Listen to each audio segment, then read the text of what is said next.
Let's animate this still image using Premiere Pro.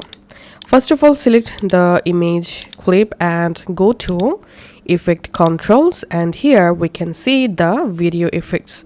First, we can see position, scale, rotation. First of all, I'm going to zoom in this still image with Animate. So here I'm just adding the playhead at the start of this clip, and here I'm enabling this toggle animation, and then also I'm turning on position and rotation keyframe because I want to animate the image using rotation, scale and position effects. And then I'm just moving my playhead and adding it at the bottom of this clip, and I'm again adding another keyframe for position, scale and rotation.